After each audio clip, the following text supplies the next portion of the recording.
Varicose veins కి సరైన చికిత్స కోసం సంప్రదించండి ఎవిస్ హాస్పిటల్. నమస్తే రమ్మగారు. నమస్తే జయ. రమ్మగారు, స్క్రబ్స్ ఇదివరకు అయితే మనం సున్నుపిండి పెట్టి స్క్రబ్ చేసేవాళ్ళం. ఇప్పుడు పార్లర్స్ రకరకాల మెథడ్స్ అన్నీ వచ్చేసినాయి. మీ ఐడియా ఏంటి చెప్పండి? మీరు అసలు ఎలాంటి పద్ధతులు ఫాలో అవుతారు? అవసరమా? బాడీ స్క్రబ్స్ అవసరమే. అంటే ఫేస్ స్క్రబ్స్ మనకు బజార్లో దొరికేస్తాయి కదా. అవును. బోల్డెన్ కంపెనీలు ఉన్నాయి. సన్న గ్రాన్యూల్స్ చిన్న రవ ఉంటుంది. ఓట్ మిల్ స్క్రబ్ అని, ఇది వరకు ఓట్సే హెచ్చుగా ఉండేవి. ఇప్పుడు బోల్డెన్ నానా రకాలు పపాయ సీడ్స్ సీడ్స్ అంటారు. తర్వాత ఏమో మన వాల్నట్ స్క్రబ్స్ ఉన్నాయి. అవన్నీ జనరల్ గా మొహానికి చేసుకుంటారు. మనం పార్లర్కి వెళ్ళిన ఫేషియల్ స్క్రబ్బే కదా. స్క్రబ్ చేసి తర్వాత ప్యాక్ వేసేస్తారు. స్క్రబ్ చేసుకోవటం మనం మామూలుగా అయితే వారానికి ఒక రోజు నూనె రాసుకుని నలుగు పెట్టుకుంటాం అనుకుందాం, సున్నిపిండి పెట్టి కదా.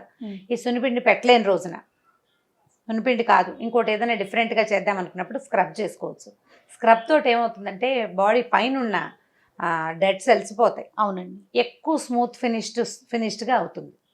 నా ఫేవరెట్ స్క్రబ్ అయితే ఒకటి ఉంది, నేను చాలా కాలంగా చేస్తున్నాను. ఏంటి రమ్మగారు? Sugar scrubs. ఒకటి కాఫీ స్క్రబ్, రెండోది షుగర్ స్క్రబ్. ఈజీ. ఇది చాలా కాలం క్రితం ఒక ఇంగ్లీష్ పుస్తకం దొరికింది, ఎప్పుడో ఎన్నేళ్ళు అయిందో. అందులో ఏవో చాలా మెథడ్స్ అవన్నీ ఉన్నాయి. చదవటం సరదా నాకు. వంటల పుస్తకాలు చదవటం, తర్వాత బ్యూటీ ప్రోడక్ట్స్ అవి యూజ్ చేసే విధానాలు చేయటం కంటే చదవటం ఎక్కువ ఇంట్రెస్టింగ్గా ఉంటుంది. ఒక్కొక్కళ్ళకి ఒక్కొక్కటి ఉంటుంది కదా. నాకు చాలా ఇష్టం అట్లా పుస్తకాలు చదవటం. కథలే అక్కర్లేదు మన నాకు. నేను చెప్పాను కదా, మాలతీ చంద్ర పుస్తకం చదివేసుకుంటాను నేను. అది దొరికితే చాలు, కనపడాలన్నమాట. ఈ స్క్రబ్స్ మీద పుస్తకం అయితే మిగిలిన వాటి అన్నిటికంటే నాకు ఈజీ అనిపించింది ఏంటంటే సోప్ విత్ షుగర్. ఇప్పుడు మన బాడీ వాష్ ఉంటుంది కదా, ఒళ్ళు తోముకునేందుకు చిన్న మనకి జెల్స్ దొరుకుతున్నాయి. అవును. ఈ జెల్ లేకపోయినా కూడా లిక్విడ్ సోప్ ఉంటుంది కదా. అవును. ఈ లిక్విడ్ సోపు షుగర్లో కలిపేసుకోవటం, కొంచెం ఒక స్పూన్ షుగరు కప్పులో వేసుకోవటం, దాంట్లో లిక్విడ్ సోప్ వేసేసుకోవటం, దాంతో ఒళ్ళు తోముకోవటం.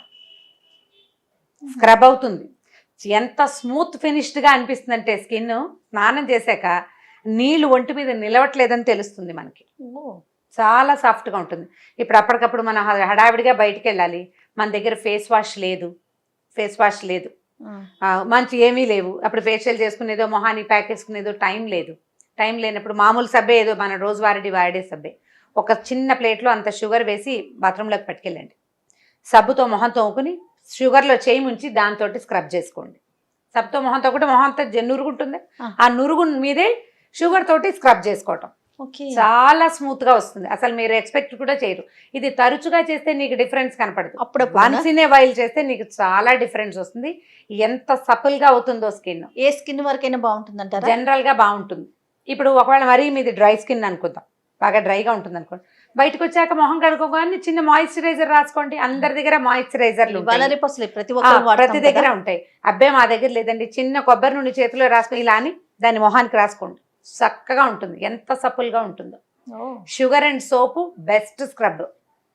ఏదైనా ప్రయాణాలు, ఏదో ఊరెళ్ళాం, మనమేం ప్యాకిల్ గీకిలు తీసుకెళ్ళలేదు, ఏదో పెళ్ళికి కాదు, చిన్న ప్రయాణాల్లోకి ఏం అక్కర్లేదు, ఒక స్పూన్ షుగర్ 2 స్పూన్లు షుగర్ను ఒక కవర్లో వేసి జిప్లాక్లో వేసి బ్యాగ్లో పెట్టేసుకుంటే ప్రయాణపు మురికిని క్షణాల్లో వదిలించేస్తుంది. మొహము మెడ చాలా క్లీన్గా ఉంటుంది.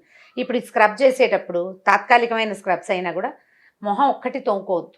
మొహంతో పాటు మెడ, ముంజేతులు, అంటే ఈ బ్లౌజ్ నుంచి చేతులు కొసల దాకా కనుక తోముకుంటే ఈవెన్గా కనపడుతుంది స్కిన్. అవును. ఇప్పుడు కొంతమంది మొహానికి పౌడర్ రాసుకుని మెడకి చెవులకి రాయరు.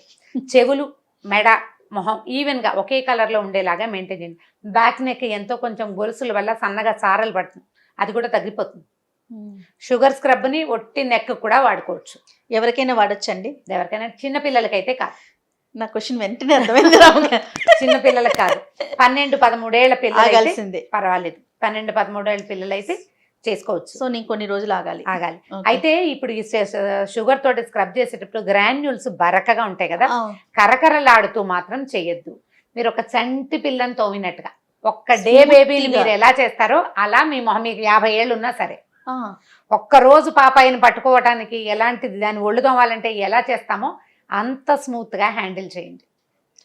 అన్ని సర్క్యులర్ మోషన్స్ కనుక చేస్తే మనం చక్కగా వచ్చేస్తుంది. కళ్ళ మీద కొంచెం కేర్ఫుల్గా ఉండండి. కళ్ళ కింద చర్మము, పెదిమలు చీరుకుపోతాయి. అవును. నిదానంగా చేయాలి. ఇది ఒక బెస్ట్ స్క్రబ్. చాలా మందికి నేను చెప్పాను, ప్రతి వాళ్ళు ఇది చాలా బాగుందని చెప్తారు. అయ్యో ఇన్ని రోజులు మిస్ అయ్యాను రమ్మగారు మీరు అడగలేదు మరి. రెండోది చూద్దాం.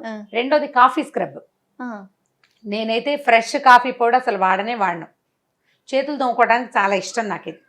ఓకే. ఫ్రెష్ కాఫీ కాకుండా మనం ఫిల్టర్లో డికాక్షన్ వేసుకుంటాం కదా, డికాక్షన్ కిందకి దిగిపోతుంది, పైన పౌడర్ మిగులుతుంది.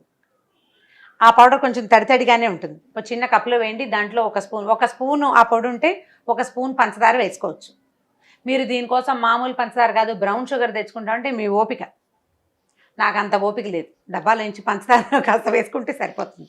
1/2 స్పూను లేదా స్పూను ఆలివ్ ఆయిల్ వేసుకోవాలి. కొబ్బరి నూనె అయినా పర్వాలేదు. మీ దగ్గర బాదం నూనె ఉంటే మీ ఇష్టం. ఈ 3 నూనెలు మంచివి. కొబ్బరి నూనె, ఆలివ్ ఆయిల్, బాదం ఆయిల్.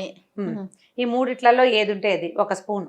దాంతో మొహము, మెడ, చేతులు చక్కగా తోమేసుకోండి. మొత్తం ఫుల్ బాడీ స్క్రబ్ చేయదలుచుకుంటే శనివారం అయితే చక్కగా 1-2 స్పూన్ల నువ్వుల నూనె వేసి 1 కప్పు నిండా బాత్రూంలోకి పట్టుకెళ్ళి తాపీగా వాళ్ళు పాదాలు చేతులు ఒకే రంగులోకి రాకపోతే నన్ను అడగండి. ఎక్సలెంట్గా వస్తుంది. కాఫీ చాలా బాగా పనిచేస్తుంది. దాంట్లో యాంటీ ఆక్సిడెంట్లు ఉన్నాయి, అవన్నీ నేను చెప్పలేను, కానీ అది పనిచేస్తుందని ఖచ్చితంగా చెప్పగలను. మన పాదాలు మనకి తెలియని తెల్లటి మెరుపు వస్తుంది వాటికి. దీనికి కూడా కరకరలాడించదు కాదు రమ్మగారు, యూస్ చేసేసిన కాఫీ పొడి అని చెప్తున్నారు. ఫ్రెష్ కాఫీ పొడి అయితే నేను మామూలు గ్రీన్ టీ లేబుల్ తెచ్చుకుంటాము, లేకపోతే మన ఏమంటారు నెస్కాఫీ కాదు, ఫిల్టర్ కాఫీ. నేను ఇన్స్టెంట్ కాఫీ గురించి చెప్పటం లేదు. ఫిల్టర్ కాఫీ పొడి, ఫిల్టర్లో ఒక కాఫీ పొడి చికోరీ మిక్స్ చేసింది దొరుకుతుంది. ఇప్పుడు ఫ్రెష్ కాఫీ పొడి తెచ్చుకుని తోముకుంటామంటే దట్స్ అప్ టు యూ. నేనైతే మాత్రం ఫిల్టర్ వాడుకుంటాం, కాఫీ పెట్టుకుంటాం పొద్దుటిపూట. అదిగా పైన రెసిడ్యూ మిగులుతుంది, దాన్ని నేను పక్కకు తీసి పెట్టుకుంటా. వారం అంతా చేయలేము, వారంలో 1 రోజు, 2 వారాలు ఒళ్ళు నలుగు పెట్టుకున్నాం అనుకో, 3వ వారం అంత ఓపిక లేదు. ఇది ఇంకా బాగుంటుంది, కొత్తగా ఉంటుంది. బాత్రూమ్ కాఫీ వాసన వస్తుంది. టైల్స్ తెల్లగా ఉంటే కొంచెం బ్రౌన్ కలర్లో అవుతాయి. చక్కగా బాత్రూమ్ కూడా కడుక్కోండి పనిలో పనిగా. మీరు ఇవన్నీ చేయను, ఒట్టి మొహం తోముకుంటానంటే వాష్ బేసిన్ దగ్గర నిలబడి అలాగా మొహం, మెడ తోమేసుకోవచ్చు. చేతులు అసలు ఎంత స్మూత్గా వస్తాయంటే దాంతో అప్పటికప్పుడు సడన్గా కావాలంటే కూడా చేసేసుకోవచ్చు. వ్యాక్స్ చేసి చాలా రోజులైంది, కొంచెం చేతులు నున్నగా లేవు, ఏదో ఫోటో సెషన్స్ ఉన్నాయి, లేకపోతే పార్టీకి వెళ్తున్నారు, అప్పుడు చేసుకోవచ్చు. ఓకే. కాఫీ, పంచదార, ఆయిల్. సహజంగా మనకి ఫేస్ నెక్ ఉన్నంతగా హ్యాండ్స్ ఉండవు, ఎందుకంటే బ్లౌజ్ వేసుకున్నా లేకపోతే డ్రెస్ వేసుకున్నంత వరకు బాగుంటుంది. మిగతా ఎక్స్పోజ్ అయ్యే ప్లేస్ అంతా కొంచెం షేడ్ గా కనిపిస్తా ఉంటుంది. మీరు షుగర్ ఈ కాఫీ కనుక చేస్తే వారానికి 2 సార్లు ఓపిక్గా చేస్తే కొన్నాళ్ళకి దాదాపుగా మోచేతుల దగ్గర ముంజేతుల దగ్గర స్కిన్ ఈవెన్ అయిపోతుంది. ఓకే ఓకే, బాగా వస్తుంది. అసలు ట్రై ముట్టుకుంటే ఎవరైనా మనం చేయి పట్టుకుంటే వాళ్ళకి తెలుస్తుంది. అయితే దీని తర్వాత సోప్ వాడాలా వద్దా అనేది ఒక డౌట్ వస్తుంది. మనం నూనె వేసాం కదా, నూనె వేసినప్పుడు మనకు కొంచెం జిడ్డుగా ఉంటుంది, కాసేపటికి తగ్గిపోతుంది. మళ్ళీ సోప్ వాడితే ఈ స్మూత్నెస్ అంతా పోతుంది. ఓకే. ఆయిలీగా ఉంటుంది అని అనిపిస్తే కొంచెం ఆయిల్ ఇది తగ్గించుకోండి. నేను 1 స్పూన్ ఆయిల్ వేసుకుంటా. ఇంకా సోప్ అంటూ యూస్ చేయొద్దు వద్దు. ఇలా చేసినప్పుడు వాష్ చేసేయండి, బాగా మరి కొంచెం వేడి నీళ్ళు ఎక్కువ పోసుకోండి, ఒళ్ళు బాగా తోముకోండి. ఈ మొత్తం ఇదంతా మడతల్లో అన్ని చోట్ల చెవుల దగ్గర అక్కడ పోగొట్టండి బాగా క్లీన్ గా. ఈ పూటకి ఉండండి. కాఫీ వాసన వేస్తుంది అనుకుంటే సాయంకాలం కావాలంటే ఇంకోసారి స్నానం చేసేయండి, అప్పుడు సోప్ వాడుకోవచ్చు. ఇమీడియట్ గా మాత్రం ఫేషియల్ లాగానే సోప్ వాడకూడదు. ఈ స్క్రబ్ చేశాక మీ వేళ్ళు అవి ఇప్పుడు ఇలాంటి ప్లేసుల్లో కూడా మంచి స్మూత్నెస్ వస్తుంది, కలర్ ఈవెన్ గా ఉంటుంది. ఎగ్జాంపుల్ నాకు అలవాటు కదా, నేను చేస్తాను రెగ్యులర్ అంటే వారానికి 2 సార్లు ఒకసారి చేస్తాను. ఆ టైం ఉండాలి ప్రధానమైంది. టైం లేదనుకో ఇక చేసేది ఏమీ లేదు, ఉన్నప్పుడు చేసుకోవచ్చు కదా. ఓకే. ఇది పిల్లలకి వాడొచ్చండి, ఇది కూడా ఆగమంటారా? ఇది కూడా పెద్దవాళ్ళు అవ్వాలి. ఇప్పుడు పిల్లల స్కిన్ సెన్సిటివ్ గా ఉంటుంది కదా, పిల్లలకైతే వాళ్ళకి అవసరం లేదు బేబీ స్కిన్ కి అవసరం ఉండదు. కొంచెం నలుపులు ఉంటాయి, పిల్లలు కొంచెం నల్లగా అనిపిస్తారు. వయసుతోటి మెల్లిగా స్కిన్ సాగుతుంది. ఆటోమేటిక్ గా ప్యూబర్టీ వచ్చేసరికి 10-12 ఏళ్ళు వచ్చేసరికి పిల్లలు నున్నబడతారు. అవునవును, వాళ్ళకైతే నూనె రాయటము, నలుగు పెట్టడము మంచిది. పిల్లలకి కొంచెం హెయిర్ ఉంటుంది రమ్మగారు చేతుల మీద, అట్లా నలుగు పెట్టడమే ఇక నలిగే దానికి వైద్యం, అంతకంటే ఇంకేం లేదు. చిన్నప్పుడు కాకుండా ఇప్పుడు పెడితే ఎలా? ఇప్పుడు కూడా పెట్టచ్చు, పర్వాలేదంటారా? ఇప్పుడు కూడా పెట్టచ్చు. ఇప్పుడు కూడా నలుగు పెడుతుంటే క్రమంగా స్మూత్ అని అవుతుంది స్కిన్. పెద్దగా హెయిర్ కనపడకపోవచ్చు కూడా. ట్రై చేయాల్సింది కానీ ఓసారి చేసి పోలేదని అడగకూడదు. చాలా రెగ్యులర్ గా ట్రై చేస్తుంటే స్కిన్ స్మూత్ గా, మెరుపుగా, సపుల్ గా ఉంటే హెయిరీగా అనిపించదు. ఓకే. ఈ నలుగు పిండిల గురించి మనం ఇంకొక వీడియో చేద్దామండి, అసలు ఏ పిండి పెట్టుకోవాలి ఏంటని. రైట్, స్క్రబ్స్ ఐడియా అయితే చాలా బాగుందండి. పార్లర్ కి పరుగులు ఈ రెండు ట్రై చేసి చూడండి, రిజల్ట్స్ చెప్పాలి. ఓకే, బ్లడ్ కూడా మనకి చక్కగా బాగుంటుంది, అంటే రక్త ప్రసరణ బాగా జరుగుతుంది, సర్క్యులేషన్ బాగుంటుంది, ఈవెన్ అవుట్ అవుతుంది, స్కిన్ అంతా ఒకే రకంగా కనపడుతుంది కదా, లుక్ బాగుంటుంది. రైట్ రమ్ గారు, thank you so much. Okay, ఈ వీడియో కనుక మీకు నచ్చినట్లయితే లైక్ చేయండి, షేర్ చేయండి. మరిన్ని వీడియోస్ కోసం మా ఛానల్ని సబ్స్క్రైబ్ చేసుకోండి.